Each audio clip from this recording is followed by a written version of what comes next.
Okay, have you ever felt overwhelmed by finding reliable breastfeeding resources?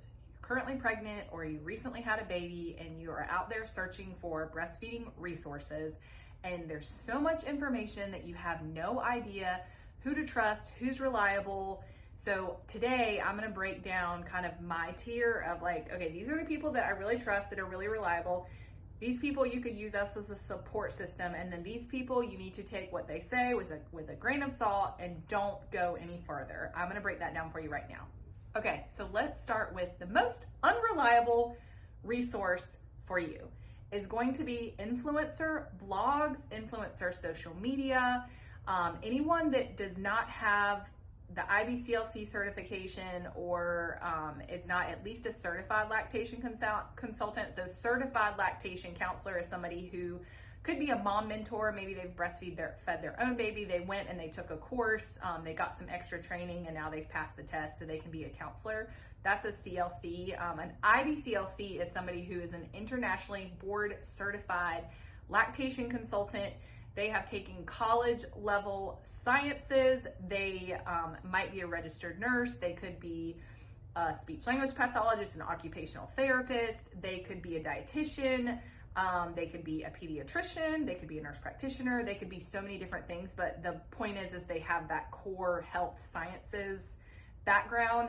Plus they have done a certain amount of hours of direct care for working directly with a mom and baby with breastfeeding, with that breastfeeding dyad, to even be able to sit to take the boards to become an IBCLC. So it is like an IBCLC is like your highest level expert when it comes to lactation. So, but sometimes you have, a lactation counselor or a mentor who is saying that they are a lactation consultant, but a true lactation consultant is going to be someone that has that IBCLC credential.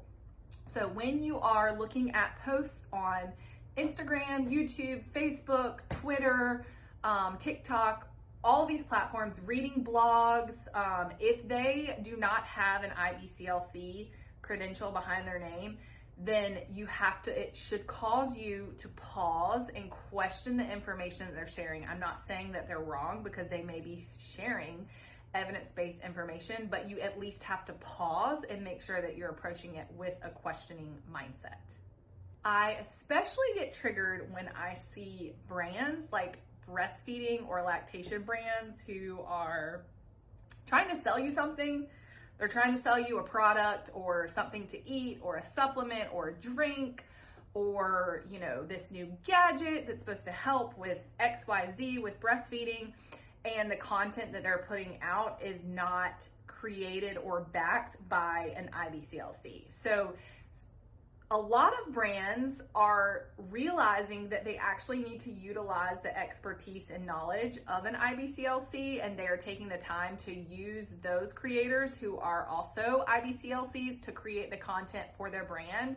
And I applaud those brands. I think that is awesome, amazing. That's what everyone should be doing.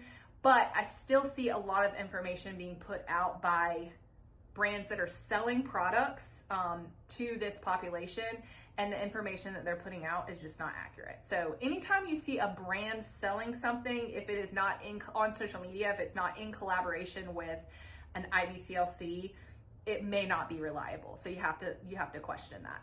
Okay, so now let's go to the next level of the support. The next level of support is going to be the Leche League, or other moms that that are friends, or your family, or other moms that have breastfed that are trying to help support you and give you their experience and what they experienced and those quick tips or tricks. That's great. Like, we need those support people in our life. There are brands like Medela, there's all kinds of brands that have blogs that have information. When you go to those blogs, look and see if this blog was written by an IBCLC. So maybe the blog is hosted by a certain brand, but it says it's written by an IBCLC. That would be good information. If it is just written by a fellow mom that's not an IBCLC, that's where, again, you're going to pause. Not that the information is not helpful and supportive, but you're not going to make your life decisions based on that information, because that is a supportive thing, but it's not your most reliable breastfeeding resource guide. So let me give you who those people are. Who is actually going to be your go-to, where are you going to find your information, where are you going to find your breastfeeding resources as you head into the postpartum days. Okay, a minute ago I talked about IBCLC, International Board Certified Lactation Consultant. If you can have an IBCLC who is also a registered nurse, that just brings it to a whole nother level, because I can tell you, registered nurses, I am a registered nurse, full disclosure, I'm an IBCLC, I have my master's degree in nursing, and I'm also a registered nurse. So I have the ability to look at research in a different way, looking at it through the lens of a nurse.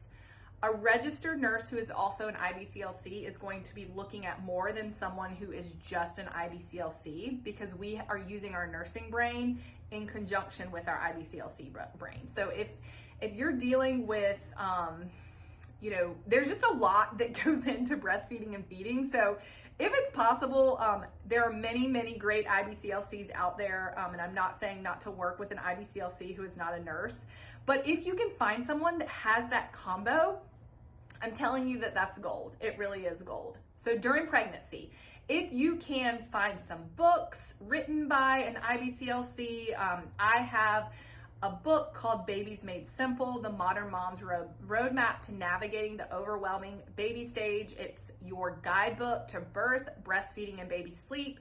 There are tons of other books on the market that really talk about breastfeeding. That is helpful. Blogs, if you can find a blog written by an IBCLC, that's a good resource. Your local hospital or birth center should have partnerships with an IBCLC. They should have breastfeeding classes that you can go to in person. I will tell you that a lot of times those breastfeeding classes are outdated and you might actually feel less encouraged when you leave, but definitely check them out. You might find a good one. There are lots of private practice lactation groups throughout the nation that offer their own in-person breastfeeding class. If you can find a class, I would go to something like that. I would prefer an out of the hospital private practice breastfeeding class, just because they have the ability to really curate the content and you can not have to worry about hospital policy and politics. We can really tell you the real deal without having, corporate, the hospital saying what we are allowed and not allowed to say. So I think that would be my recommendation during pregnancy. There are tons of online courses. I have an online course called Breastfeeding Made Simple. If you are the type that likes to watch on your own, put your AirPods in, go on a walk, listen to the content, stop and start when you want to, reference back to it later, that's a really, really good option, is to take an online breastfeeding class. And you can even do a prenatal consult with a lactation consultant. Highly recommend a prenatal consult, especially if you're kind of in that high risk category. So if you know that you are, I'm going to name some. So if you're pregnant with multiples, if you are going to deliver before 37 weeks, if you have a history of breast surgery or biopsy, if you have a history of hypothyroid or PCOS or infertility, those are all like high risk for low milk supply. So I highly encourage you to do all the education ahead of time, read the books, take the online courses, but also schedule a prenatal consult in person in your area. Find your lactation consultant that is going to be your person, that you get to know, that you get to like. If you try one and you don't like them, find another one. There's lots of us out here. So heading into the postpartum days, if you are looking for breastfeeding resources, again, check your local hospital that you delivered at or your birth center. Find out if they have somebody that can see you on an outpatient basis. Better yet, ask your pediatrician if they have somebody they work with. And if you really are an A+ student, you would have already booked your prenatal consult and you've already got your postpartum consult scheduled and on the calendar for you to work with that lactation consultant. So I hope this information was helpful to you.